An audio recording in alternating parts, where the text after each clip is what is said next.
अस्सलाम वालेकुम प्यारे बच्चों। अब जो हम स्टार्ट करने जा रहे हैं that is part 3 of industrial chemistry based upon dice. ठीक है। अब ये आपको दिखने में टफ लग रहा होगा, लेकिन बहुत ज़्यादा इंटरेस्टिंग टॉपिक है ये।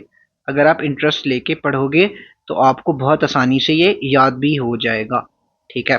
और साथ साथ मैं बताता भी जाऊंगा कि इन चीज़ों को याद रखना कैसे है। चलो भाई, सबसे पहले डेफिनेशन से स्टार्ट करते हैं। डाइस को डिफाइन कैसे करते हैं? डाइस ऐसे कलर्ड कंपाउंड्स होते हैं कि जब आप उनका सॉल्यूशन बनाओ तो उनके अंदर ये कैपेबिलिटी होती है कि वो किसी फैब्रिक के ऊपर जाकर फिक्स हो जाएंगे, और उनकी सरफेस पर जब वो डाई फिक्स हुआ पड़ा होगा तो आप जब देखोगे तो उसकी जो सरफेस है उसका कलर बदल चुका होगा। ठीक है। तो dyes are such coloured compounds when they form a solution and the fabric is dipped in that solution, they impart a specific color to that fabric, and this is the property of dyes or the function of dyes, you may call it. Requirements क्या है? Die fast हो या chemically stable हो। Fast होने का क्या मतलब है? फास्ट होने का मतलब ये है कि जब आप उसे वॉश करो क्लोथ को तो वो रेजिस्टेंट हो। ठीक है। डाई रेजिस्ट करे, वो कलर फेड होने से रेजिस्ट करे, ये होता है बेसिकली मतलब फास्ट होने का। ठीक है। और केमिकली स्टेबल हो। ठीक है। केमिकली स्टेबल हो या फास्ट हो, ये इसकी रिक्वायरमेंट्स होती हैं अच्छे डाई के लिए। आगे properties of dyes. Dye owes its colour to a group named as chromophore. अब मेरी बात सुनना गौर से, इन चीजों को पढ़ने से पहले देख लो। देखो, जो डाई है ना, वो दो चीजों का कॉम्बिनेशन है, chromophore plus another group that is auxochrome. ठीक है। क्रोमोफोर एंड ऑक्सोक्रोम, सीए बन गया। सीए कितनी मुश्किल डिग्री है वैसे, है ना। अच्छा, अब देखो, क्रोमोफोर जो है नाम से पता चल रहा है क्रोम। ठीक है। क्रोम, क्रोम मीन्स कलर, यानी जो मेन कलर इंपार्ट करने वाला काम है वो क्रोमोफोर ने करना है। और उस कलर को, उस कलर की डेप्थ को बढ़ाना, उस कलर की डेप्थ को बढ़ाना, समझ रहे हो, उस कलर को ज्यादा स्ट्रांगली फिक्स कराना, ये किसका काम है? ऑक्सोक्रोम का काम है। अगर क्रोमोफोर ना हो तो ऑक्सोक्रोम कलर इंपार्ट नहीं कर सकता। लेकिन अगर ऑक्सोक्रोम नहीं है और सिर्फ क्रोमोफोर है तब भी क्रोमोफोर कुछ हद तक कलर इंपार्ट कर सकता है, लेकिन वो इतना डीप नहीं होगा। वो उसकी डेप्थ ऑफ जो साइट है, डेप्थ ऑफ विजन है, वो इतनी ज्यादा नहीं होगी उस कलर की। ठीक है। तो ये एक ओवरऑल कॉन्सेप्ट है। अब देखो, dye owes its colour to chromophore whereas the fixing property to auxochrome. Fixing property किसकी है? ऑक्सोक्रोम की। और polar auxochrome group makes the dye water soluble. अब जो ऑक्सोक्रोम ग्रुप के अंदर जो पोलैरिटी है उसकी वजह से वो लाइक डिजॉल्व लाइक के कॉन्सेप्ट के अकॉर्डिंग डाई को वाटर सॉल्युबल बना देती है। आगे चलो, क्रोमोजेन। क्रोमोजेन, अब देखो, जो ग्रुप था ना, पूरा ग्रुप, उसको हम क्या कहते हैं? क्रोमोजेन। ठीक है। ये जो पूरा ग्रुप है इसको हम कहते हैं क्रोमोजेन। इसका एक छोटा सा कंपोनेंट है जिसको हम कहते हैं क्रोमोफोर। क्रोमोजेन के अंदर होता है जी क्रोमोफोर। ठीक है। ये क्रोमोजेन है बड़ा सर्कल, छोटा सर्कल उसके अंदर मौजूद क्रोमोफोर है। अब क्रोमोजेन बेसिकली वो पूरा कंपाउंड है कि जिसका एक पार्ट क्रोमोफोर कहलाता है, और उस पार्ट का काम है कलर इंपार्ट करना। कलर इंपार्ट करना क्रोमोजेन के अंदर मौजूद एक छोटा सा पार्ट जिसे हम क्रोमोफोर कहते हैं, उसका काम। अब क्रोमोजेन को डिफाइन करो, कलर प्रोड्यूसिंग स्ट्रक्चर, और ये होता है बेसिकली इलेक्ट्रॉन एक्सेप्टर होता है। It is basically an aromatic body that contains the colour giving group named as chromophore. Aromatic body है जिसके अंदर कलर गिविंग ग्रुप क्रोमोफोर होता है। causes the color by altering the absorption bands in visible spectrum। हम लोग बड़े ही detail में पढ़ के आए हैं कि एब्जॉर्प्शन और एमिशन में क्या फर्क होता है। ठीक है। अब एब्जॉर्प्शन बैंड्स के अंदर वो अल्ट्रेशन करेगा। जब वो अल्ट्रेशन करेगा, देखो, जो कलर एब्जॉर्ब हो जाता है वो हमें नहीं नजर आता। जो कलर एब्जॉर्ब हो जाता है, जो रेडिएशन एब्जॉर्ब हो जाती है वो हमें नहीं नजर आती। ठीक है। और जो चीजें रिफ्लेक्ट बैक होती हैं वो चीजें हमें नजर आती हैं। तो जब एब्जॉर्प्शन बैंड के अंदर अल्ट्रेशन होगी तो ऑब्वियस बात है जब हम लोग देखेंगे उसे तो हमें हमारी साइट पे डिफरेंस आएगा, हमें कलर में चेंजेस नजर आएंगे, ठीक है। और ये इसका मैकेनिज्म ऑफ एक्शन है क्रोमोफोर का। आगे चलो, ये जो क्रोमोजन होता है ये हमेशा इसके अंदर अनसैचुरेटेड ग्रुप्स प्रेजेंट होते हैं। क्या प्रेजेंट होते हैं भाई? अनसैचुरेटेड ग्रुप्स प्रेजेंट होते हैं विद इन द क्रोमोजन। और डिग्री ऑफ कॉन्जुगेशन, यानी जितनी ज्यादा कॉन्जुगेशन होगी उन डबल बॉन्ड्स में, जितनी ज्यादा कॉन्जुगेशन होगी उतना हम कहेंगे कि इंटेंसिटी ऑफ कलर जो है वो बढ़ रही है। यानी वो कलर जो इम्पार्ट कर रहा है उस क्रोमोफोर ने, उसकी इंटेंसिटी बढ़ जाएगी अगर डिग्री ऑफ कॉन्जुगेशन ज्यादा होगी। अब चलते हैं कुछ एग्जांपल्स की तरफ, क्रोमोफोर और उसके स्ट्रक्चर्स की तरफ। अब ये क्रोमोफोर्स बेसिकली क्या है? क्रोमोजन का एक पार्ट है, ठीक है। क्रोमोजन मेन पूरा कंपाउंड था जिसके अंदर एक पार्ट था जिसे हम क्रोमोफोर कहते थे। तो ये क्रोमोफोर्स डिफरेंट टाइप्स के हो सकते हैं, ठीक है, और इनको अभी हम डिटेल में डिस्कस करेंगे। नाइट्रोसो ग्रुप NO, या फिर इसको हम ऐसे लिख सकते हैं डबल बॉन्ड NOH, ठीक है। ये वैसे तो ये एक ऑक्साइन ग्रुप होता है अगर यहाँ पे carbon double bond with NOH होता तो, लेकिन NO के साथ नाइट्रोसो में हम लोग इस तरह भी लिख सकते हैं, ठीक है। बस इस तरह याद रख लो, नाइट्रोसो को आप इस तरह भी लिख सकते हो। और जो नाइट्रो है, नाइट्रो में या तो NO2 होगा नाइट्रो क्रोमोफोर के लिए, या फिर NOOH होगा, NOOH होगा, ठीक है।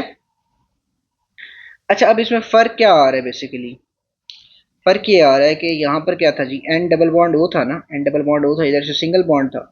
अब हुआ सिंपल ये कि N का सिंगल बॉन्ड हो गया ऑक्सीजन के साथ, ऑक्सीजन ने आगे हाइड्रोजन से बॉन्ड कर लिया और नाइट्रोजन अपना दूसरा बॉन्ड इधर बना लिया। सिर्फ ये फर्क आया, सही है। और यहाँ पर अगर आप देखो तो NO2 है। अब NO2 की जगह क्या बन जाएगा?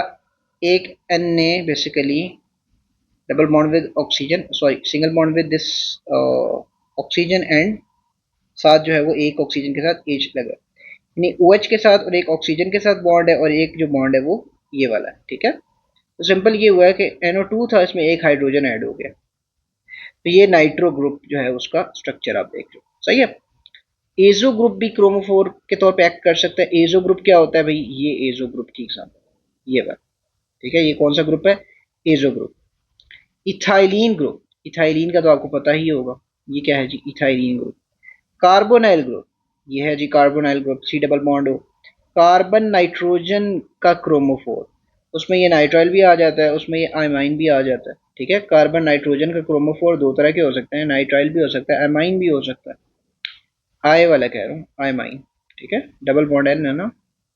अच्छा, कार्बन सल्फर का जो क्रोमोफोर है उसमें इस तरह होता है कि लाइक मीथेन थायोल हो गया, ठीक है। तो ये हम लोगों ने क्या पढ़ा भाई? क्रोमोफोर्स और उनके रिस्पेक्टिव स्ट्रक्चर्स। तो अब इसमें MCQ के तौर पे जो चीज़ ज़्यादा इंपॉर्टेंट है वो ये एजो है, ठीक है। एजो तो बहुत ही ज़्यादा इंपॉर्टेंट है, सही है।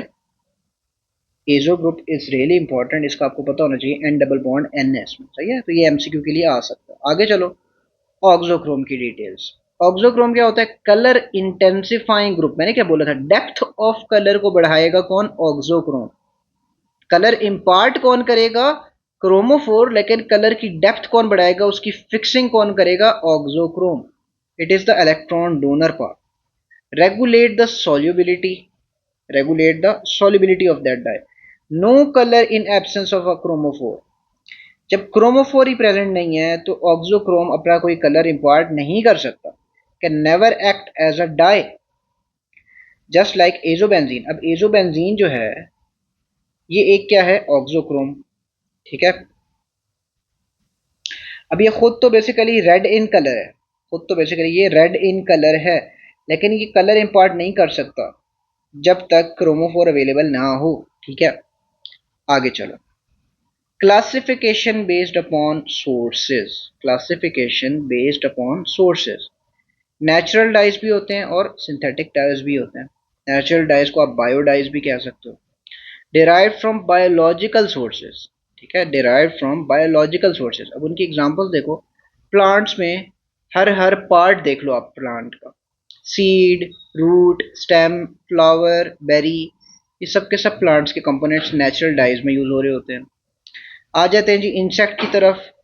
कोकिनियल इंसेक्ट, ली, टायरियन पर्पल, ये सब इंसेक्ट्स की एग्जांपल में आ जाते हैं। मिनरल्स में आयरन ऑक्साइड, बफ, ये शामिल है, फंजाई एंड लिचन्स। सही है। तो ये सब के सब हमने क्या पढ़ी है, नेचुरल डाइज की एग्जांपल्स पढ़ी हैं। चलें भाई आगे देखें, स्पेसिफाइड एग्जांपल्स देख लें नेचुरल डाइज की। एलिसेरिन ये एक रेड डाई है, इंडिगो ब्लू डाई है, लॉगवुड फ्रॉम प्लांट्स, ठीक है, Tyrion purple from animals, Tyrion purple आपने बेसिकली इंसेक्ट में भी देखा है। सही है। Prussian blue, Prussian blue basically एक इनऑर्गेनिक डाई है और ये कहाँ से मिलता है, मिनरल से मिलता है। ठीक है। इसमें जो नेचुरल डाइज होते हैं उनके लिमिटेड शेड्स होते हैं और वो इतना ड्यूरेबल नहीं होता। सही है जी। तो ये बेसिकली नेचुरल डाइज आपने पढ़ ली है। सही है। इसमें से सबसे ज़्यादा इंपॉर्टेंट है जो आपको पूछा जा सकता है with respect to an MCQ, ये इंसेक्ट्स की सारी एग्जांपल्स, मिनरल्स की एग्जांपल्स, ये आपसे पूछी जा सकती हैं एज एमसीक्यूज। और ये जो स्पेसिफाइड एग्जांपल्स हैं ये तो सारी आ सकती हैं, alizarin, indigo, logwood, Tyrian purple, Prussian blue. अब प्रशियन ब्लू मिलता कहाँ से है, ये वाला इंपॉर्टेंट है, ये वाली बात कि ये मिनरल से मिलता है आपको। ठीक है, प्रशियन ब्लू कलर।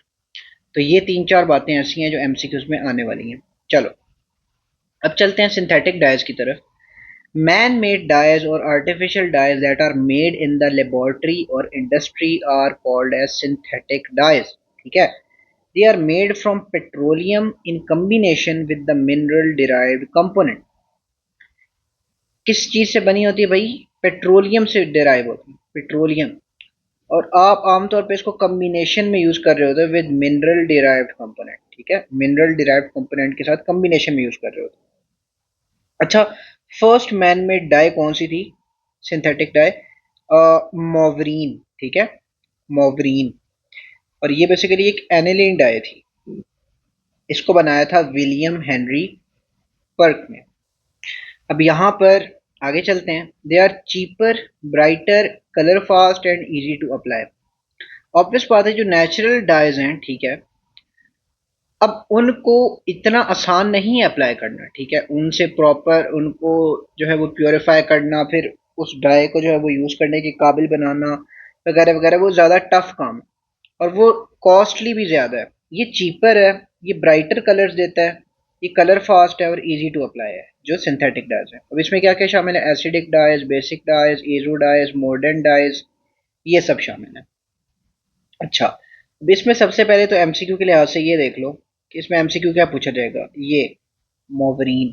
ठीक है, ये बात इंपॉर्टेंट है और बस इसमें से मेन जो बात पूछी जाने वाली है वो मोवरीन ही है। सही है। और ये साइंटिस्ट का नाम भी पूछा जा सकता है। ये एनिलीन डाई थी जो सबसे पहली दफ़ा बनाई गई। सही है। तो ये बातें थी। आगे चलो, क्लासिफिकेशन बाय क्रोमोफोर्स, क्रोमोफोर्स की बेसिस पर क्लासिफिकेशन। सही है। चलो स्टार्ट करते हैं जी। सबसे पहले आपके पास आ जाता है नाइट्रो एंड नाइट्रोसो। ये पहला ग्रुप या फिर पहली क्लास है बेस्ड अपॉन क्रोमोफोर। ठीक है, ये आप क्रोमोफोर्स के लिहाज से बात कर रहे हो। Nitro and nitroso groups are chromophores in this class. और इसमें naphthol yellow and mordant green ये शामिल है।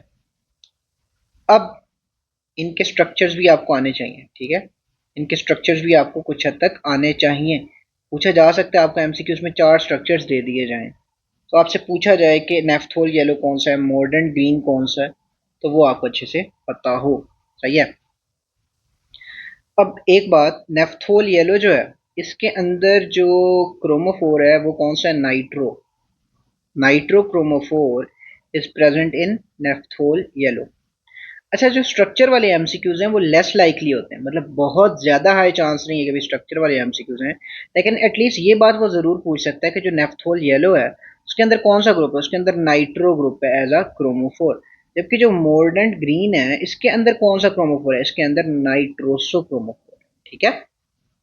अब ये जितनी भी चीज़ें मैं पढ़ा रहा हूँ ये सब की सब आपकी टेक्स्ट बुक में से ही हैं। ठीक है, कोई एक भी बात ऐसी नहीं है कि जो मैं एक्स्ट्रा पढ़ा रहा हूँ आपको।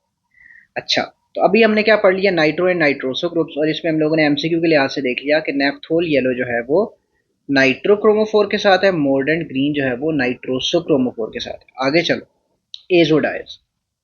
एजोडाइज में सबसे पहली बात ये आती है, दे कंटेन वन और मोर एजो ग्रुप्स। एजो ग्रुप्स क्या होते हैं? ये एन डबल बॉन्ड, एन दोनों तरफ से एक बॉन्ड खाली वाला, एज द प्राइमरी क्रोमोफोर। यानी क्रोमोफोर भी एक चीज के अंदर एक से ज्यादा हो सकते हैं। Primary chromophore, secondary chromophore, tertiary chromophore, ठीक है। अब प्राइमरी क्रोमोफोर जो है वो मेन क्रोमोफोर होता है, तो वो बेसिकली यहाँ पर एजो ग्रुप होगा इन केस ऑफ एजोडाइज, ठीक है। ये दूसरी क्लास पढ़ रहे हैं हम, नाम से पता चल रहा है इसके अंदर एजो ग्रुप होगा। आगे चलो, ऑक्सोक्रोम क्या क्या हो सकते हैं जी? NH2, NR2, OH, SO3H, ठीक है। इनमें से कुछ भी ऑक्सोक्रोम के तौर पे इनके अंदर पाया जा सकता है।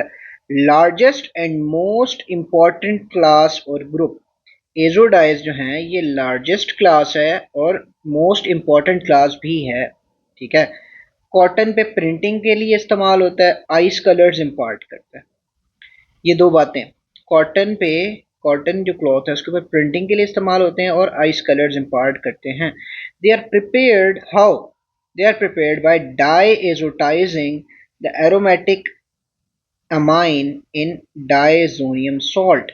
इसको आप आगे जाकर देखोगे कि कैसे प्रिपेयर किया जा रहा है। डाई एजोटाइजेशन एक प्रोसेस है जिससे आप गुजारते हो एरोमेटिक अमाइंस को, कैसे? डायजोनियम सॉल्ट्स के अंदर ऐड करके। आगे चलो, पैरा रेड, सबसे पहली एग्जांपल एजोडाइज की है पैरा रेड, ठीक है।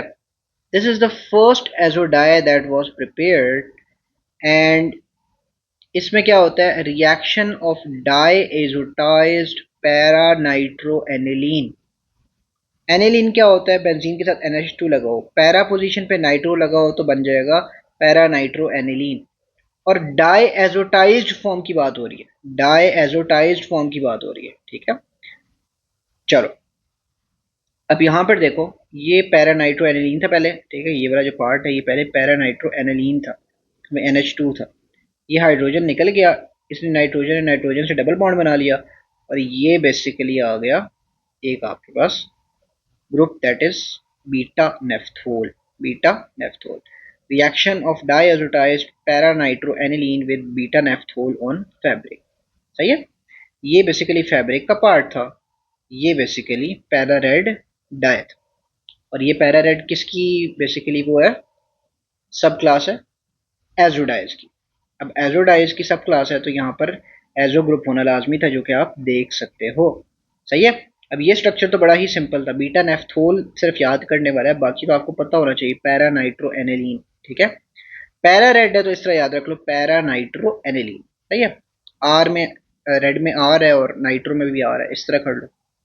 आगे चलते हैं, मिथाइल ऑरेंज। मिथाइल ऑरेंज, अच्छा मिथाइल ऑरेंज में क्या है? अब देखो, जो इसका ओरिजिनल कलर है ना मिथाइल ऑरेंज का, दैट इज ऑरेंज कलर, इसके नाम से ही पता चल रहा है। ऑब्टेन किससे होता है? From sulphanilic acid. Sulphanilic acid, ठीक है। ये बात इसमें याद रखने वाली main. Imparts orange colour to wool and silk. Wool और सिल्क जो है उनको ऑरेंज कलर इम्पार्ट करेगा। यहां तक कोई बात इतनी मुश्किल नहीं थी। यहां से बात मेन आती है, एसिड बेस इंडिकेटर के तौर पे इसको यूज किया जाता है, लेकिन क्यों?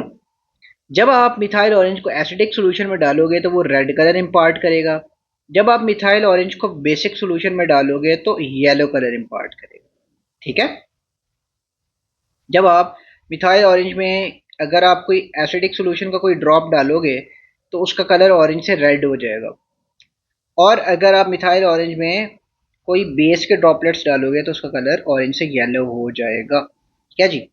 चलो, अब इसका स्ट्रक्चर देखते हैं। मिथाइल ऑरेंज का जो नॉर्मल स्ट्रक्चर है वो ये है। देखो, सबसे पहली बात तो ये कि ये एजोडाइज की ही एग्जांपल है, तो एजोडाइज में क्या होना चाहिए? ये वाला ग्रुप तो लाजमी होना चाहिए। अब ये ग्रुप आपने दिखा दिया जी, दिखा दिया बिल्कुल। सल्फेलिनिक acid, obtained from sulphanilic acid.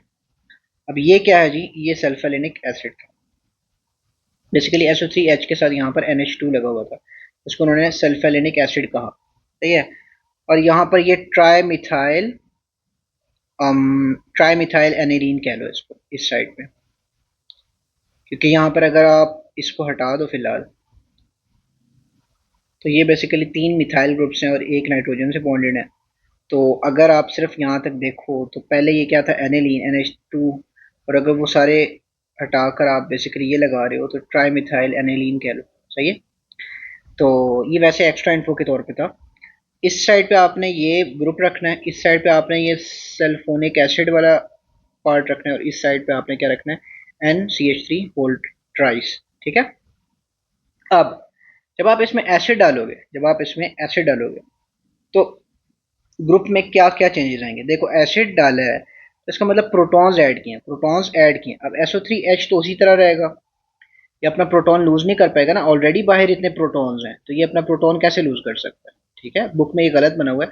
Book में यहाँ पे भी SO3 के साथ नेगेटिव बना हुआ है, हालांकि यहाँ पे SO3H ही होना चाहिए, ये ग्रुप रिटेन रहेगा। जो नाइट्रोजन है, ये नाइट्रोजन नाइट्रोजन का डबल बॉन्ड है, ये बॉन्ड टूट जाएगा।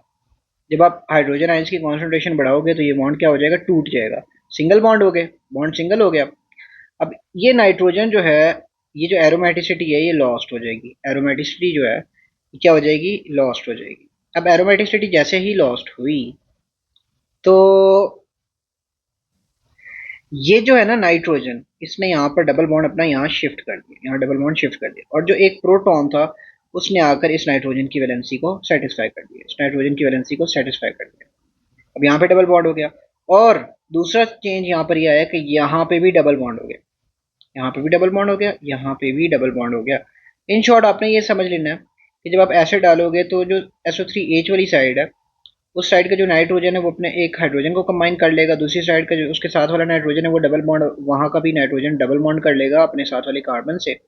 उसके बाद प्लस चार्ज आ जाएगा क्योंकि इसने अपने लोन पेयर दे के ये वाला एक कोऑर्डिनेट कोवेलेंट बॉन्ड बनाया था। सही है। तो ये एसिड के केस में चेंजेस है।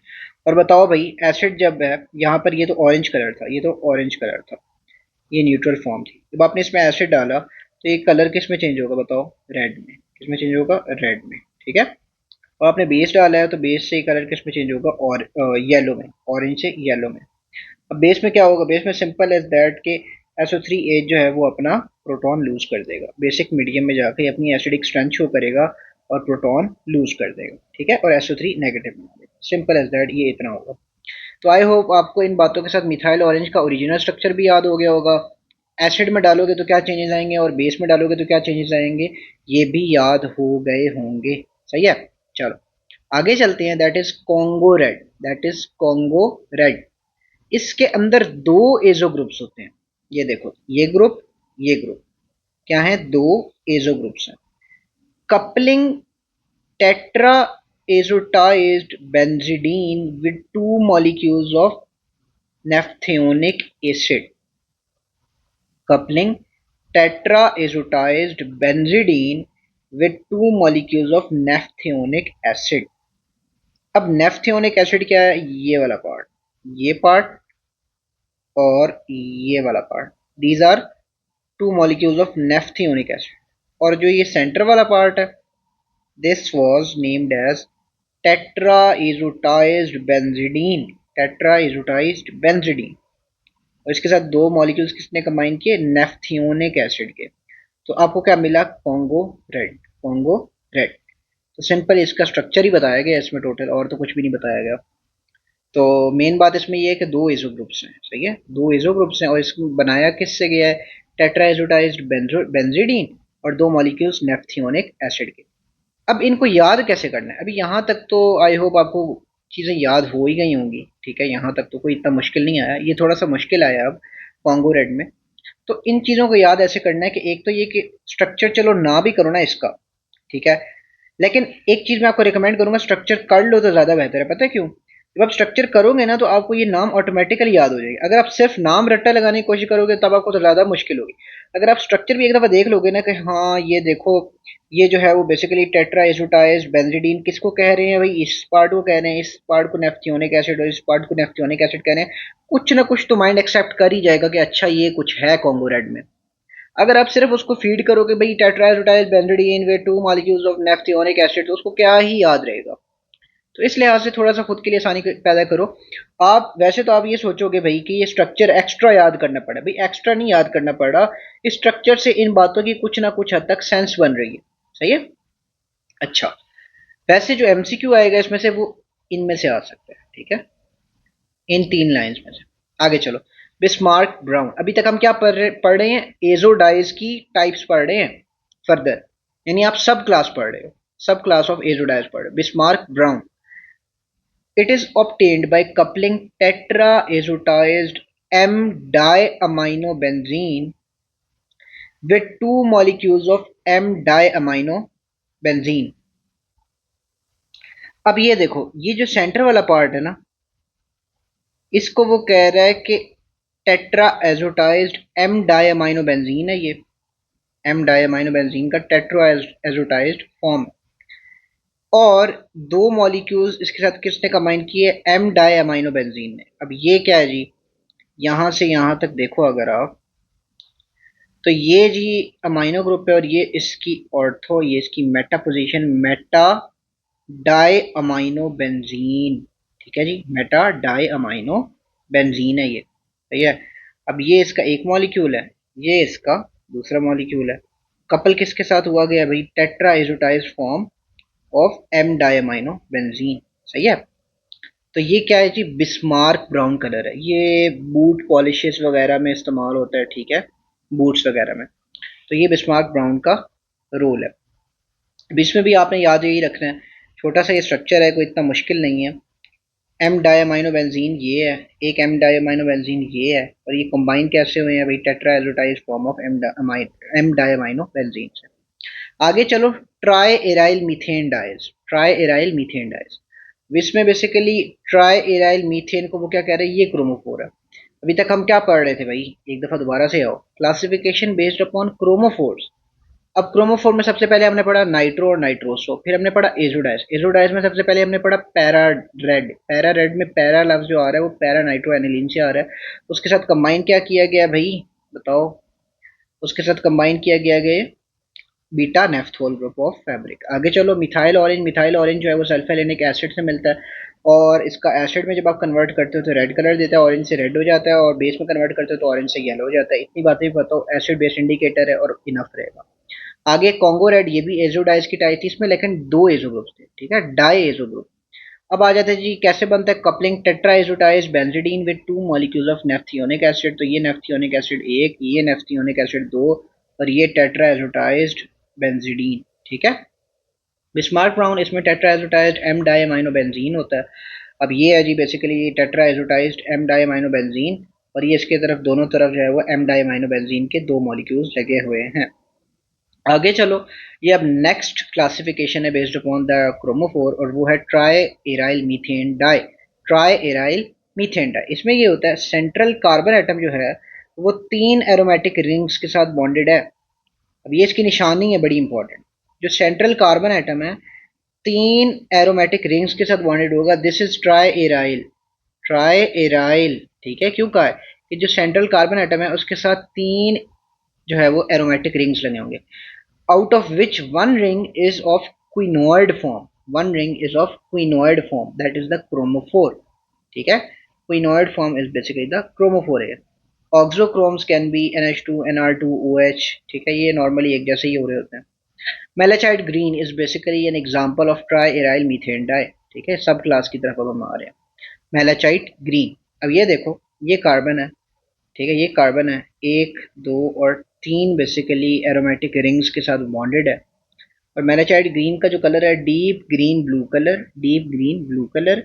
कलर फेड्स इन लाइट, जब आप लाइट ज़्यादा करते हो, लाइट इंटेंसिटी बढ़ाते हो तो कलर फेडिंग होने लग जाता है। Direct dye for wool and silk, ठीक है, direct dye for wool and silk. Direct dye का मतलब आप सीधा सीधा उस क्लोथ को इंसर्ट कर दोगे मेलाचाइट ग्रीन में, और आपको जो है वो डाई जो है वो अप्लाई हो जाएगा डायरेक्टली, सही है। तो ये इसका स्ट्रक्चर था। अब इसका अगर आप स्ट्रक्चर गौर से देखना चाहो, देखने के भी नहीं, गौर से देख लेते हैं यार। ये सिंपल फिनाइल ग्रुप लगा है। अब इसमें ये सिंपल नहीं है, इसमें NR2 यानी NH3 होल 2 है, ठीक है। तो ये दूसरा है, और ये थोड़ा कॉम्प्लेक्स यहाँ पे आता है, कॉम्प्लेक्सिटी, डबल बॉन्ड, और इस तरफ से भी डबल बॉन्ड, इधर भी डबल बॉन्ड, इधर भी डबल बॉन्ड। अब एक तो बात ये याद रख लेनी है कि चार डबल बॉन्ड्स हैं, ठीक है, चार डबल बॉन्ड्स। तो यहाँ पर जो ये है वही यहाँ पर भी है, लेकिन यहाँ पर प्लस साइन है और यहाँ पर माइनस साइन है, और साथ Cl लगा हुआ है, ठीक है। तो ये बेसिकली क्या है जी, मेलाचाइट ग्रीन। मेलाचाइट ग्रीन खुद किसकी सब क्लास है? Try aryl methane form of dyers की, सही है। और ये आपको मैंने दिखा दिया कि कार्बन तीन अदर एरोमेटिक रिंग्स के साथ बॉन्डेड है। आगे चलो, फिनोफ्थलीन। फिनोफ्थलीन, अब फिनोफ्थलीन में ये जो थलीन है, this is coming from the phthalic anhydride, और फिनोल जो है वो फिनोल से आया। यही इसकी क्या है, प्रेपरेशन है। Prepared by heating phthalic anhydride, phthalic anhydride, phthalic anhydride का 1 मोल और 2 मोल आपने किसके ले लेने हैं, फिनोल के, in the presence of zinc chloride at 120 degree Celsius. अब ये देखो, ये 2 मोल है किसके, फिनोल के, ये 2 मोल के किसके हैं, फिनोल के। और ये क्या है भाई, ये फिथैलिक एनहाइड्राइड है। ये क्या है जी, फिथैलिक एनहाइड्राइड है। अब मुझे ये बताओ, फिथैलिक एसिड का जो फॉर्मूला था वो था COOH, COOH, सही है। अब अगर इसी फिथैलिक एसिड को आप ऐसे लिखो, ठीक है, कि ये है जी कार्बन, ये है जी एक ऑक्सीजन, ये है जी दूसरा ऑक्सीजन, और ये इसके साथ आते लगे, तो इसको हम क्या कहेंगे, फिथैलिक एनहाइड्राइड, फिथैलिक एनहाइड्राइड, सही है। सॉरी, यहाँ पर ना बेसिकली डबल बॉन्ड होना था। ये देखो, कार्बन का एक ऑक्सीजन से डबल बॉन्ड है, और ये दूसरा ऑक्सीजन है, और ये इसने ऐसे बॉन्ड किया हुआ है, सही है। तो ये बेसिकली क्या है, फिथैलिक एनहाइड्राइड्स है, सही है। अब ये जो बेसिकली बॉन्ड था विद ऑक्सीजन, ये वाला बॉन्ड, ये हम लोगों ने डायरेक्ट बना दिया, क्योंकि अब ये स्ट्रक्चर का पार्ट है ना, स्ट्रक्चर का पूरा पार्ट है। तो आप वैसे ये करोगे कि ऑक्सीजन फर्दर एक कार्बन से जुड़ा है, वो कार्बन इधर लगा है, ठीक है, वो कार्बन इधर लगा है। और ये कैसे भाई, ये जो COOH था, ये C डबल बॉन्ड OH था, H निकल गया और उसकी जगह C आके लग गया इससे, ठीक है। और ये C ऐसे लगा कि एक बॉन्ड इसने इधर भी बनाया हुआ था, एक बॉन्ड इसने इधर भी बनाया हुआ, सही है। ये थोड़ा सा मैंने आपको याद कराने के लिए ज़्यादा बताया। अच्छा, फिथैलिक एनहाइड्राइड वाला पार्ट यहाँ तक समझ लो, ठीक है। और ये 2 फिनोल्स लगे हैं, सही है। तो ये फिनोफ्थलीन है, और फिनोफ्थलीन का जो अपना कलर होता है वो पिंक होता है, फिनोफ्थलीन पिंक, सही है। आगे चलो, एंथ्राक्विनोन डाइज, एंथ्राक्विनोन डाइज, इसमें क्विनोन जो लफ्ज है उससे याद रखना, पैराक्विनोइड क्रोमोफोर होता है, पैराक्विनोइड क्रोमोफोर होता है, ठीक है। बेसिकली क्विनोन क्या होता है, फिनोल की जब आप ऑक्सीडेशन कराते हो ना, तो आपको क्या मिल जाता है, एक सेकेंड, फिनोल की जब आप ऑक्सीडेशन कराते हो, फिनोल में क्या होता है, OH लगा होता है, फिनोल की ऑक्सीडेशन से क्या मिल जाता है आपको, पैराबेंजोक्विनोन मिल जाता है, पैराबेंजोक्विनोन। अब ये क्या है जी, एक अदद क्विनोन है, क्या है, क्विनोन। पैराक्विनोइड क्रोमोफोर अगर आप कहोगे तो ये पैरा पोजीशन पर आप इस तरह करके इमेजिन कुछ ना कुछ कर सकते हो। Is present in anthracene type of dice, ठीक है, एंथ्रासीन टाइप ऑफ डाइस। अब देखो एंथ्रासीन क्या होता है, एंथ्रासीन में बेसिकली 3 बेंजीन थे जो सीधे सीधे लगे हुए थे, सही है। अब देखो सबसे पहली इसकी एग्जांपल आती है, सब क्लास आती है एलिजेरिन, एलिजेरिन ये हमने कहाँ पढ़ी है, ये लफ्ज हम पढ़ के आए हैं नेचुरल, नेचुरल डाइज में, ठीक है, बायोडाइज, नेचुरल डाइज में, एलिजेरिन टिपिकल एंथ्राक्विनोन डाई है ये, forms Ruby red crystals, Ruby red crystals, हम ये भी पढ़ के आए थे कि एलिजारिन का जो कलर है वो रेड है। Dissolve in alkali to give purple solutions, जब आप इसको एल्कली में डिजोल्व करते हो, जिस तरह NaOH हो गया, तो आपको क्या मिलेगा, एक पर्पल सोल्यूशन मिलेगा। अब यहाँ पर देखो, नेफ्थलीन नॉर्मली 3 जो है वो रिंग्स अटैच होते हैं, 3 रिंग्स तो आप बना लोगे।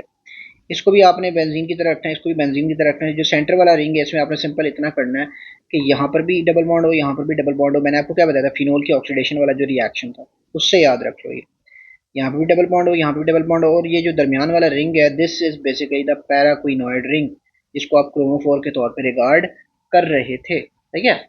अच्छा जी, और एक बात याद रखना कि ये जो एक साइड का ये है ना बेंजीन, उसके साथ 2 OH लगे होंगे, लाइक जिस तरह रिसोर्सिनोल, सॉरी कैटिकोल है ना, कैटिकोल, उसमें क्या होता है, 2 OH इकट्ठे इकट्ठे करीब करीब लगे होते हैं।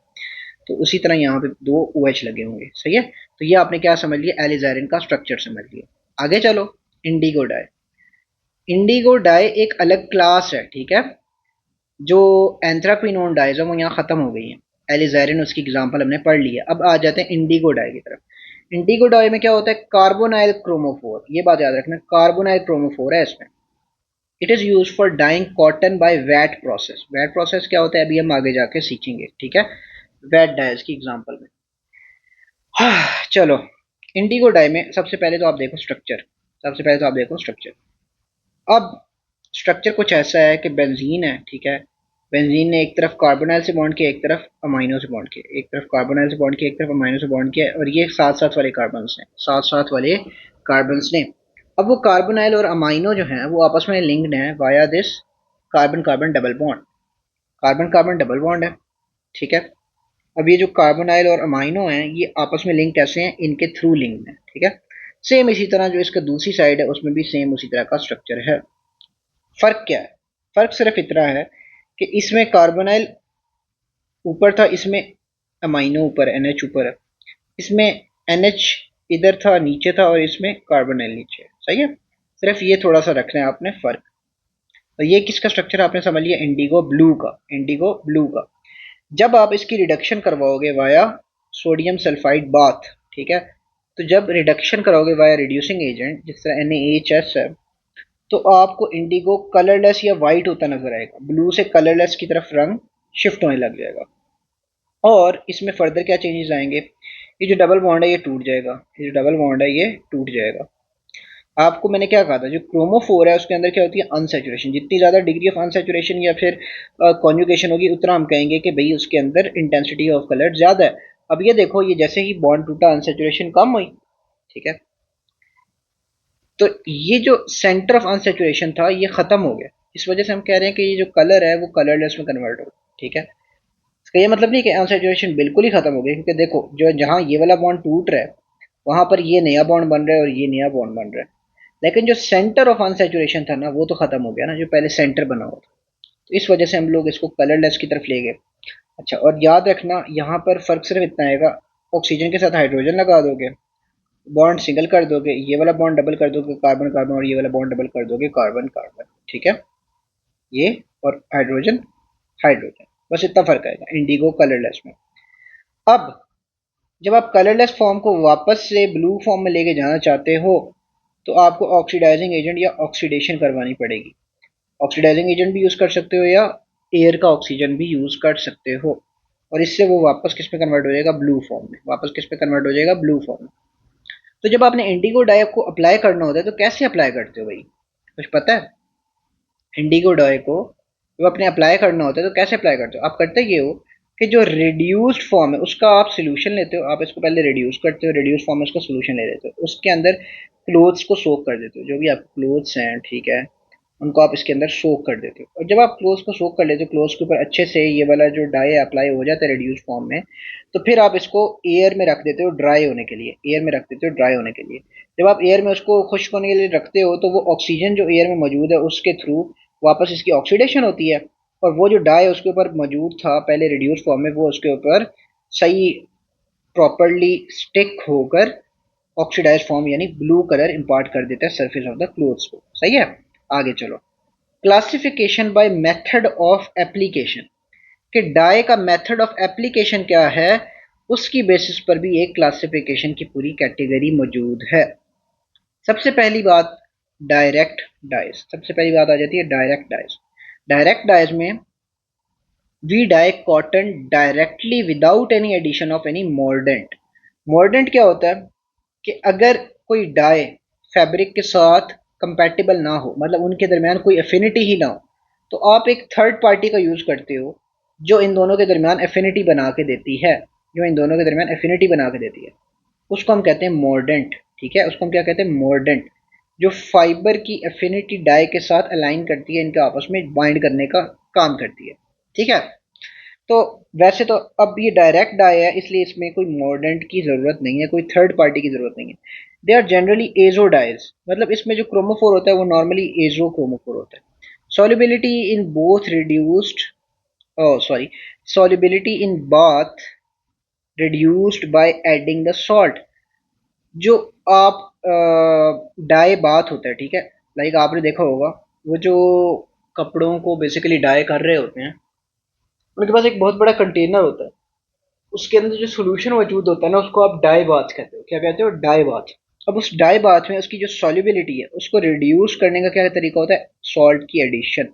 सॉल्ट की एडिशन, ठीक है, क्योंकि आप चाहते हो कि वो सोल्यूशन में ही ना पड़ा रहे, आप चाहते हो कि वो क्लॉथ के ऊपर एब्जॉर्ब हो, तो इसलिए आप उसकी सॉल्युबिलिटी इन वाटर जो है वो कम कर देते हो by adding the salt. Direct immersion in water solution of dye, directly आप उस क्लॉथ को अंदर डाल देते हो वाटर सोल्यूशन ऑफ डाई में, सही है। इसके अंदर एसिडिक या बेसिक ऑक्सोक्रोम ग्रुप्स होते हैं, एसिडिक या बेसिक ऑक्सोक्रोम ग्रुप्स होते हैं जो कि opposite polar groups in the fibre के साथ इंटरेक्ट करते हैं। डायरेक्ट डाई के अंदर का जो ऑक्सोक्रोम है वो क्या करेगा, चाहे वो एसिडिक हो चाहे वो बेसिक हो, वो देखेगा अपने अकॉर्डिंग जो ऑपोजिट पोलैरिटी वाला ग्रुप मौजूद होगा उस फाइबर के ऊपर, उस कॉटन फाइबर के ऊपर, उसके साथ ही इंटरेक्शन करेगा। और इन ऑपोजिट पोलैरिटी के ग्रुप्स की इंटरेक्शन की वजह से वो डाई प्रॉपरली अप्लाई हो जाएगा, फिक्सेशन हो जाएगी उस कलर की। Martyrs yellow, direct orange 26, direct black 22, ये जो है वो टिपिकल एग्जांपल्स हैं डायरेक्ट डाइज की, डायरेक्ट डाइज की। आगे चलो, डिस्पर्स डाइज। डिस्पर्स डाइज देखो, डिस्पर्स डाइज क्या होते हैं? अब एक डाई है जो बेसिकली वाटर में डिजॉल्व नहीं हो रहा, वाटर में डिजॉल्व नहीं हो रहा, लेकिन जब आप उसको वाटर में डालोगे तो वो एक कोलॉइड सा बना देगा, ठीक है, कोलॉइड बना देगा। लाइक जब आप डाई को वाटर में, डाई के पार्टिकल्स को डिस्पर्स करोगे, इसीलिए हम इसको डिस्पर्स डाइज कहते हैं, क्योंकि वो the particles of this disperse dyes are dispersed in the solution in the form of a colloid, ठीक है, कोलाइड की फॉर्म में ये डिस्पर्स रहते हैं इसके particles. Plastic, cellulose, acetate, polyesters, nylon, ये डिफिकल्ट होते हैं, इनको डाई करना आसान नहीं होता, ठीक है। तो इस काम के लिए आप डिस्पर्स डाइज का इस्तेमाल करते हो। डिस्पर्स डाइज कैसे अप्लाई होते हैं? देखो, ये फाइनली डिवाइडेड मटेरियल्स होते हैं, फाइनली डिवाइडेड मटेरियल्स होते हैं, और जब आप इसके अंदर आप ये plastic, cellulose, cellulose acetate, polyesters, nylon को डालते हो तो ये एब्जॉर्ब हो जाते हैं उनके फाइबर्स पे। क्या हो जाते हैं? एब्जॉर्ब हो जाते हैं जब आप उनका सॉलिड सोल्यूशन बनाते हो, ठीक है। और this dye dissolves into the fiber near the transition temperature of polymer, ठीक है। वो जो पॉलीमर आपने यूज किया है उसके ट्रांजिशन टेम्परेचर के करीब करीब जाकर डाई डिजॉल्व होता है। ये बात एक इंपॉर्टेंट है, ठीक है, डिस्पर्स डाइज में ये बात बहुत इंपॉर्टेंट है। अच्छा, अब इसमें एग्जांपल्स देख लो। Disperse red 4, disperse red 77, disperse orange 25, disperse blue 27। कोई इतना ज़्यादा ज़रूरी नहीं है नंबर याद करने की, वैसे एग्जांपल्स हैं, लाइक आपको अगर आपने सुनी हुई हो तो आप आराम से मार्क कर सकते हो। डिस्पर्स के नाम से ही पता लग रहा है डिस्पर्स डाई है, सही है। तो ये क्या है भाई? डिस्पर्स डाई की एग्जांपल्स हो, सही है। आगे चलते हैं। फाइबर रिएक्टिव टाइप कि जो फाइबर के मॉलिक्यूल्स के साथ रिएक्शन करने वाले डाइज हैं, react with the substrate to form a covalent bond, इसमें प्रॉपर एक कोवेलेंट बॉन्ड की फॉर्मेशन होगी।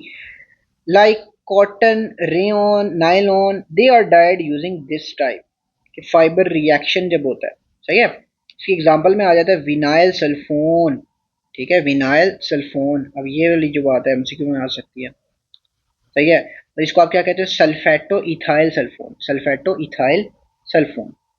अच्छा, ऊपर एक एमसीक्यूज में क्या आ सकता था भाई? यहाँ पर ये वाला जो पॉइंट है ये बहुत इंपॉर्टेंट है, ठीक है, near transition temperature of polymer वाला पॉइंट, सही हो गया। अच्छा, कोलाइड वाली जो बात है, कोलाइड बनाते हैं वाटर में, ये दो बातें इंपॉर्टेंट है।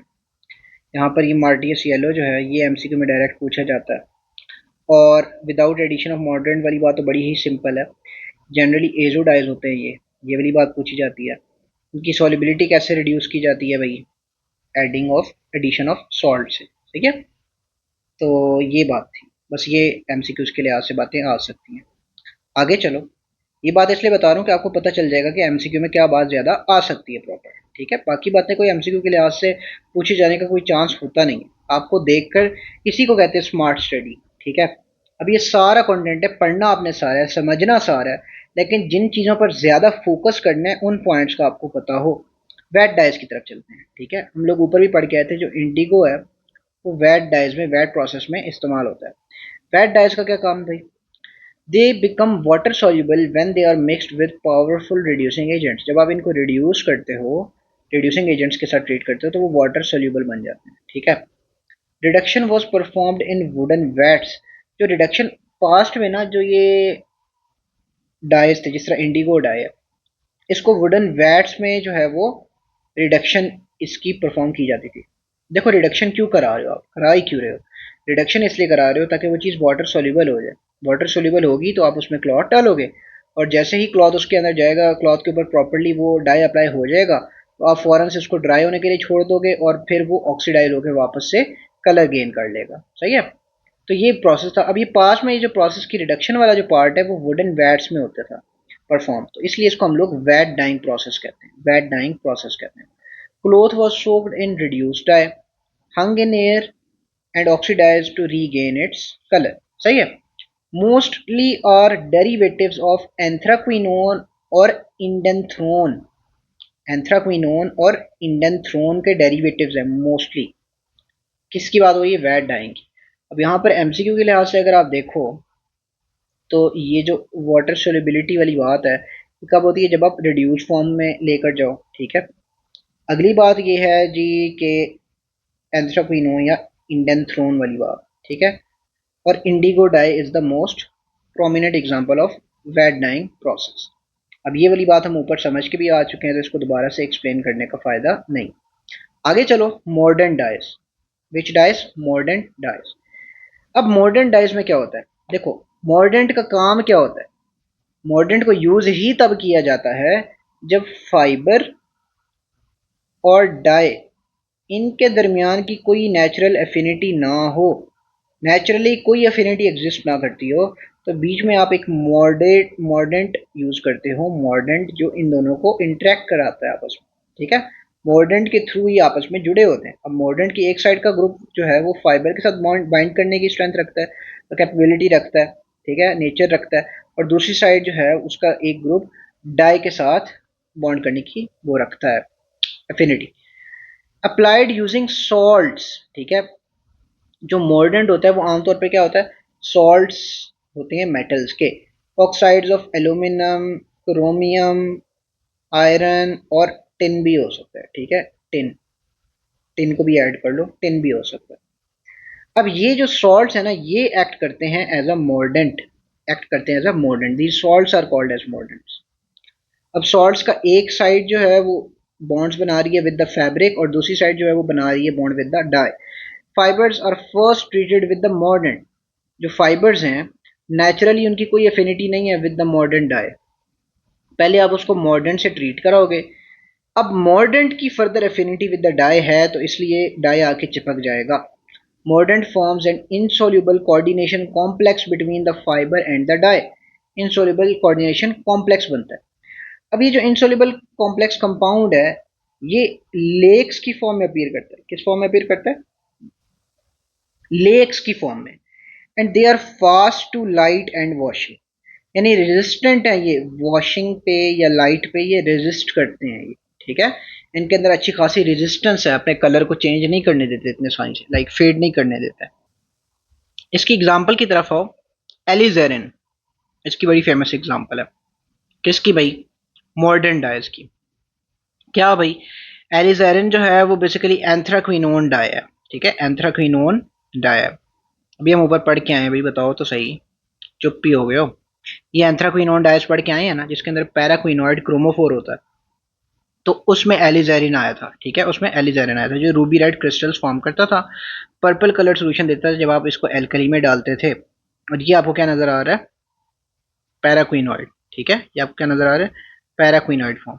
और इसमें बेसिकली होता क्या है? इसमें ये होता है कि क्विनोइड आपने ये देख लिया। ठीक है? और ये तीन जो है बेसिकली नेफ्थलीन के, बेसिकली जिस तरह नेफ्थलीन होता है ना, उसमें तीन बेंजीन आपस में जुड़े होते हैं, इसमें भी तीन इकट्ठे जुड़े होते हैं, लेकिन इसमें बीच वाला जो है ना वो बेंजीन नहीं है, उसके अंदर क्विनोइड फॉर्म लगी है, पैराक्विनोइड फॉर्म। और ये यहाँ पर कैटिकोल की तरह दो दो हाइड्रोक्सिल इकट्ठे इकट्ठे पड़े थे। अब हम चलते हैं वापस से। अच्छा, एजो और एंथ्राक्विनोन न्यूक्लियाई बेसिकली ये वाली डाइंग में यूज हो सकते हैं, मॉडर्न डाइंग में। अब ये देखो, फाइबर के पास ये था ऑक्सीजन। ठीक है? और इधर से ये जो डाई था, ये जो डाई था इसके पास भी क्या था? ऑक्सीजन। एल्यूमिनियम ने, एल्यूमिनियम के ऑक्साइड ने, ये एल्यूमिनियम का ऑक्साइड है। ठीक है? एल्यूमिनियम का ऑक्साइड है। अब एल्यूमिनियम के ऑक्साइड ने क्या किया? इस साइड से फाइबर से कुछ बॉन्डिंग की, इस साइड से इसने डाई के साथ बॉन्डिंग की, और इसने आपस में इनको चिपका दिया, इसने आपस में इनको चिपका दिया। अब फाइबर के ऊपर एक लेयर बन गई है डाई की, इस वजह से उसका कलर इम्पार्ट हो गया है। अच्छा, वैसे डायस किस प्रिंसिपल पे काम करते हैं? अभी हम शुरू में पढ़ के आए थे, डायस किस प्रिंसिपल पे काम करते हैं? डायस कलर इम्पार्ट करते कैसे हैं? They impart colours by alteration in the absorption band of the visible spectrum. Absorption band में क्या करते हैं? अल्टरेशन करते हैं। आगे चलो, सल्फर डाइज। क्या भाई? Sulphur dies. सल्फर डाइज में सबसे पहली बात तो ये है कि ये लो कॉस्ट होती है, इनकी कॉस्ट ज़्यादा नहीं होती। डल शेड्स, कॉटन पे जब डल शेड्स देने हो तो आप सल्फर डाइज का इस्तेमाल करते हो। इसका क्रोमोफोर काफ़ी कॉम्प्लेक्स होता है और वेल डिफाइंड नहीं होता, तो आप ये नहीं कह सकते कि इसके अंदर फलां क्रोमोफोर है, लेकिन कॉम्प्लेक्स क्रोमोफोर कहा जाता है। कलरलेस इन रिड्यूस्ड फॉर्म, जब रिड्यूस्ड फॉर्म होगी तो वो कलरलेस बेसिकली इसकी अपीयरेंस होगी। सोडियम सल्फाइड हो गया, ठीक है। Gains colour on oxidation, oxidation कराओगे तो कलर रिटेन हो जाएगा, वापस आ जाएगा। Azoic dyes, azoic dyes, water insoluble azo dye is produced in fabric itself. Cloth is first soaked in solution of coupling agent like phenol or naphthol, then it is immersed in the solution of oxochromes, and then it is basically suitable for cotton and nylon. देखो, जो chromophore है ना, chromophore, वो fabric में सबसे पहले chromophore होता है, ठीक है। फैब्रिक के अंदर क्रोमोफोर को बेसिकली उसके साथ अटैच किया जाता है। क्रोमोफोर को अटैच करने के बाद आप पहले उसको कपलिंग एजेंट के साथ ट्रीट करते हो। क्रोमोफोर के साथ, क्रोमोफोर को बेसिकली आप कपलिंग एजेंट के साथ ट्रीट करोगे और तब जाके आप ऑक्सोक्रोम से ट्रीट कर पाओगे और तब जाके ये डाई प्रॉपरली अप्लाई होगा, ठीक है। ये जो एक डाइज में प्रॉपर स्टेप्स चल रहे होते हैं। वाटर इंसॉल्युबल होता है नॉर्मली, तो आप ये करते हो कि बेसिकली पहले फैब्रिक के साथ जब ये क्रोमोफोर लग गया तो उसको कपलिंग एजेंट के साथ ट्रीट कराओगे और कपलिंग एजेंट को फिर आप ऑक्सोक्रोम के साथ ट्रीट कराओगे, इसके सारे कंपोनेंट्स पूरे हो जाएंगे और फिर ये अटैच हो जाएगा। अब कपलिंग एजेंट फिनोल भी हो सकता है, नेफ्थोल भी हो सकता है। Immersed in the solution of auxochromes, ठीक है। और फिर सूटेबल किसके लिए? कॉटन या नाइलॉन वगैरह के लिए। तो यहाँ तक हमारी डाइज का जो बेसिकली पोर्शन था वो कंप्लीट हो गया नियरली। अब हम चल रहे हैं हेयर डाइज की तरफ। जो लोग हेयर डाई करते हैं, कलर चेंज करते हैं अपने हेयर का, उनको तो काफ़ी इंटरेस्टिंग लगेगा ये टॉपिक, ठीक है। आप लोगों ने भी बहरहाल जो नहीं करते उन्होंने भी इंटरेस्ट लेके ही पढ़ना है। देखो, हेयर डाइज क्या होते हैं? They are such chemicals that are use to change the hair colour. They are such chemicals that are use to change the hair colour, hair के कलर को चेंज करने के लिए यूज किया जाता है। हेयर डाइज के लिए जो प्रोफेशनल टर्म है that is hair colour. Hair colour, first safe hair colour क्या था? The first safe hair colour या फिर the first safe hair dye was paraphenylene diamine, paraphenylene diamine, सही है। और it was made by Eugene Schueller, Eugene Schueller. आगे चलो, components क्या क्या होते हैं? कंपोनेंट्स क्या क्या होते हैं? किसकी बात हो रही है भाई? हेयर डाइज की। दिमाग हाजिर रख के बैठना। हेयर डाइज में जो पहला कंपोनेंट है that is the dye itself. Dye क्या है? 4 अमाइनो 2 हाइड्रोक्सी टोलुइन। एक एग्जांपल दी जा रही है। आमतौर पे अमाइनो एरोमेटिक कंपाउंड्स को डाई में यूज किया जाता है in case of hair dyes, ठीक है। अमाइनो मतलब अमाइनो का उसमें होना आमतौर पे कॉमन होता है। वैसे आप मेटल के ऑक्साइड्स को भी यूज कर सकते हो इनके अलावा, और उसकी एग्जांपल टाइटेनियम का डाइऑक्साइड है और आयरन का ऑक्साइड है, सही है। तो ये डाइज हो गए। अभी एग्जांपल आपको पता होनी चाहिए। मॉडिफायर्स में क्या क्या हो सकता है यूज? रिसोर्सिनोल। एंटीऑक्सीडेंट में क्या यूज हो सकता है? Sodium sulphide. अब रिसोर्सिनोल का एक एडवर्स इफेक्ट है कि ये एंडोक्राइन सिस्टम को जो है वो बुरी तरह अफेक्ट करता है, सही है। एंटीऑक्सीडेंट के तौर पे यूज करते हो सोडियम सल्फाइड को। एल्कलाइजर के तौर पे यूज करते हो अमोनियम हाइड्रोक्साइड को, अमोनियम हाइड्रोक्साइड को। सोप भी यूज होता है इसमें, अमोनिया भी होता है कुछ हद तक, वेटिंग एजेंट्स भी होते हैं और फ्रेग्रेंस भी डाली जाती है, सही है। तो ये किसके कंपोनेंट्स आपने पढ़े हैं? हेयर डाइज के कंपोनेंट्स पढ़े हैं। अब टाइप्स की तरफ जाओ। 4 टाइप्स मेंशन है केपीके में, एक नई टाइप एडेड है केपीके में that is a temporary dye, जबकि बाकी सब बुक्स में 3 ही टाइप्स हैं, सही है। पहली डाई आ जाती है परमानेंट हेयर डाई, सब में मौजूद है। ऑक्सीडेशन डाइज इसमें यूज होती है। कौन सी डाइज यूज होती है इसमें? परमानेंट हेयर डाइज में ऑक्सीडेशन डाइज। इसके इंग्रेडिएंट्स देखो। ऑक्सीडाइजिंग एजेंट के तौर पे यूज करते हैं जी H2O2। H2O2 जितना ज्यादा होगा उतना बेसिकली फायदा तो ज्यादा होगा in terms of appearance and colour and vibrance, but here के लिए एडवर्स इफेक्ट्स भी बढ़ जाएंगे। 3 to 6% होता है ये in case of permanent hair dyes. अब इस ऑक्सीडाइजिंग एजेंट का क्या काम होता है ये अभी हम पढ़ते हैं, पहले हम बाकी देख ले कंपोनेंट्स। कपलिंग एजेंट यूज किया जाता है एक, ठीक है, that is a Meta substituted derivative of aniline. Aniline क्या होता है भाई? एनिलीन होता है, ये बेंजीन है, ये NH2 लगा है, ठीक है, और ये इसके लिए मेटा पोजीशंस है, ये दोनों पोजीशन इसके लिए मेटा पोजीशंस। तो Meta substituted derivatives of aniline, ठीक है।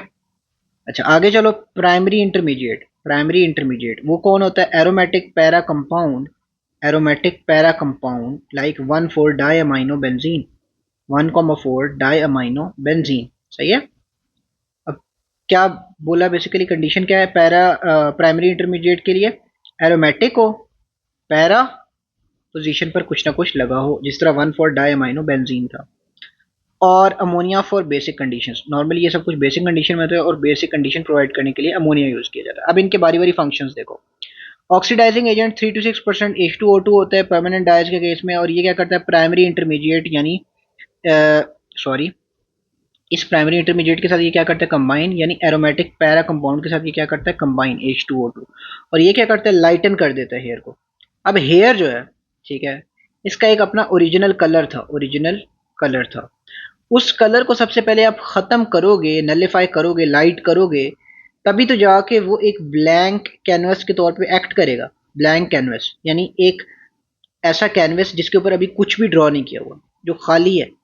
तो उसको पहले ये लाइट करेगा अच्छे से, ताकि वो बिल्कुल खाली हो जाए, ब्लैंक कैनवस के तौर पे एक्ट करे, और फिर इसके ऊपर कलर इम्पार्ट होगा। अब आगे देखो, जो कपलिंग एजेंट होता है उसका काम क्या होता है? Coupling agent is basically the part that gives the shades of colours. जो कलर देने वाला काम है वो कौन करता है? कपलिंग एजेंट करता है। अब याद रखना, meta substituted derivatives of aniline can act as the coupling agents. और हम ये भी कह सकते हैं कि अगर आपसे पूछ लिया जाए शेड्स ऑफ कलर कौन देता है, आपको पता हो Meta substituted derivatives of aniline देते हैं। प्राइमरी इंटरमीडिएट का काम भी आप देख चुके हो कि वो ऑक्सीडाइजिंग एजेंट के साथ मिलकर लाइट करता है हेयर को, ब्लैंक कैनवस के तौर पे एक्ट करवाता है। अमोनिया का क्या काम है? अमोनिया ये करता है, जो हेयर के नीचे एक क्यूटिकल लेयर होती है, क्यूटिकल लेयर, उसको ओपन करता है, हेयर की शाफ्ट को ओपन करता है और स्पीड अप कर देता है रिएक्शन, रिएक्शन की स्पीड को बढ़ा देता है। चलो आगे देखते हैं। Dye precursors penetrate into the hair till the cortex, cortex तक ही पेनिट्रेट कर जाते हैं डाई के प्रिकर्सर्स, इतने स्मॉल मॉलिक्यूल्स होते हैं। They are more natural looking, ये जो बेसिकली परमानेंट हेयर डाइज हैं ये नेचुरल लुकिंग तो होते हैं, लेकिन डैमेज कर देते हैं हेयर। क्या कर देते हैं? डैमेज कर देते हैं। आगे चलो, semi permanent hair dyes, temporary और डायरेक्ट डाइज भी कहते हैं। सेमी परमानेंट हेयर डाइज को टेम्पोरेरी या डायरेक्ट डाइज भी कहते हैं। सर्वाइव 4 to 5 शैम्पूज एक बुक में लिखा गया, और एक बुक में लिखा गया 5 to 10 वॉशिंग्स BTB में, ठीक है।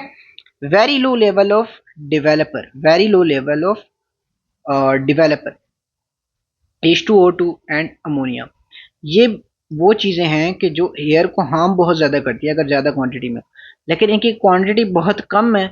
अब इनकी क्वांटिटी कम होने की वजह से ये कुछ ही वॉशिंग्स में निकल जाते हैं, कुछ ही वॉशिंग्स में ये सेमी परमानेंट हेयर डाइज खत्म हो जाता है इनका इफेक्ट। इसीलिए तो इनका लो लेवल यूज किया जाता है कि ये सेमी परमानेंट हेयर डाइज की फॉर्मेशन हो सके, सही है। और ये सेफर फॉर हेयर होता है क्योंकि इनके लेवल्स कम हो गए हैं। बेशक ये ज्यादा लॉन्ग लास्टिंग नहीं है, लेकिन एटलीस्ट 4 to 5 शैम्पूज तक तो चलेगा ना। और जब तक आप 4 to 5 शैम्पूज नहीं कर लेते तब तक आपका हेयर का कलर तो मॉडिफाइड है, और सेफर भी है हेयर के लिए, इसलिए इसको प्रेफर भी करते हैं काफी लोग। टॉक्सिक कंपाउंड इसके अंदर फिर भी कुछ ना कुछ मौजूद हो सकते हैं, जिस तरह पैराफिनाइल डायामाइन है, पैराफिनाइल डायामाइन। आगे चलो, more natural result as compare to the permanent hair colour, permanent hair colour के लिहाज से मोर नेचुरल होता है रिजल्ट।